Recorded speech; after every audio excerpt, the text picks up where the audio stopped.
Pada suatu zaman, di sebuah desa sederhana, hiduplah seorang anak yang bernama Asep.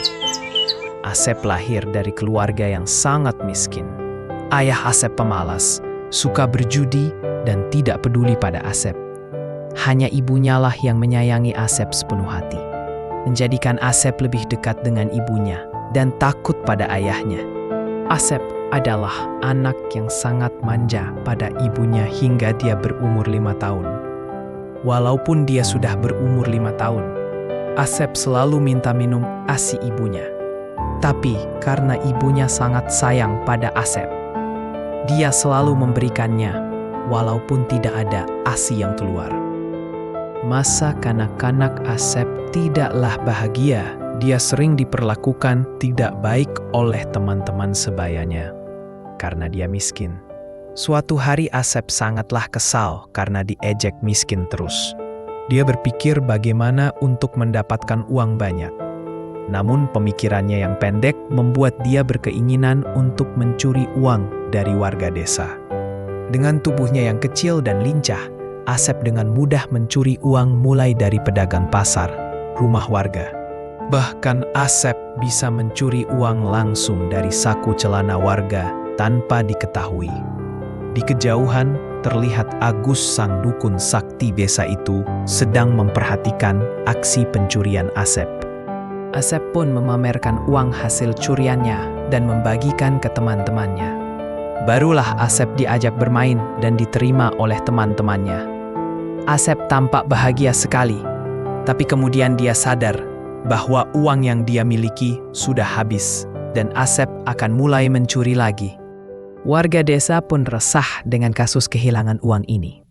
Salah satu warga mengadu ke Agus sang dukun untuk memberi saran atas kasus ini. Agus memberikan saran untuk waspadalah terhadap anak kecil botak. Tak lama, saran itu langsung menyebar ke seluruh warga. Besoknya, Asep kembali beraksi mencuri di pasar. Tiba-tiba dia ketahuan ketika mau mencuri uang oleh salah satu warga. Warga itu meneriakinya. Asep pun panik dan langsung berlari. Warga pun tak henti-hentinya mengejar dan meneriaki maling. Asep pun berlari sambil menangis. Tiba-tiba kakinya tersandung batu. Asep pun terjatuh tersungkur. Semua warga yang dipenuhi dengan emosi langsung memukuli Asep tanpa ampun. Asep terlihat kesakitan, tapi tidak dihiraukannya. Tak lama, kepala desa datang, meleraikan warga dan meminta mereka untuk berhenti. Asep terbaring dengan lemah dan penuh darah di mukanya.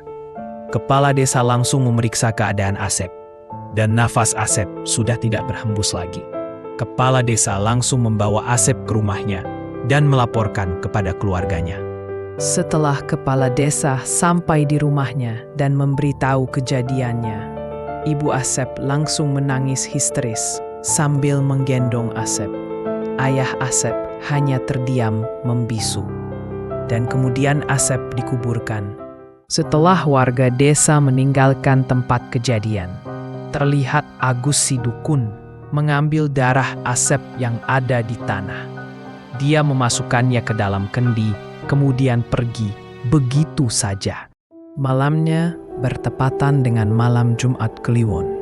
Agus si dukun melakukan ritual di rumahnya. Dia menuangkan darah milik Asep ke dalam bahan ritualnya. Tak lama, sosok menyeramkan pun muncul. Ternyata Agus si dukun membangkitkan arwah Asep sebagai budaknya. Agus memerintahkan untuk arwah Asep untuk mencuri uang warga. Tapi arwah Asep menginginkan tumbal. Biasanya tumbal untuk arwah adalah suatu hal yang disukai semasa hidupnya. Dan arwah Asep menginginkan ASI. Agus si dukun tidak keberatan dengan syarat itu, karena dia mempunyai banyak istri. Dan Agus memberi nama lain untuk Asep, yaitu Tuyo.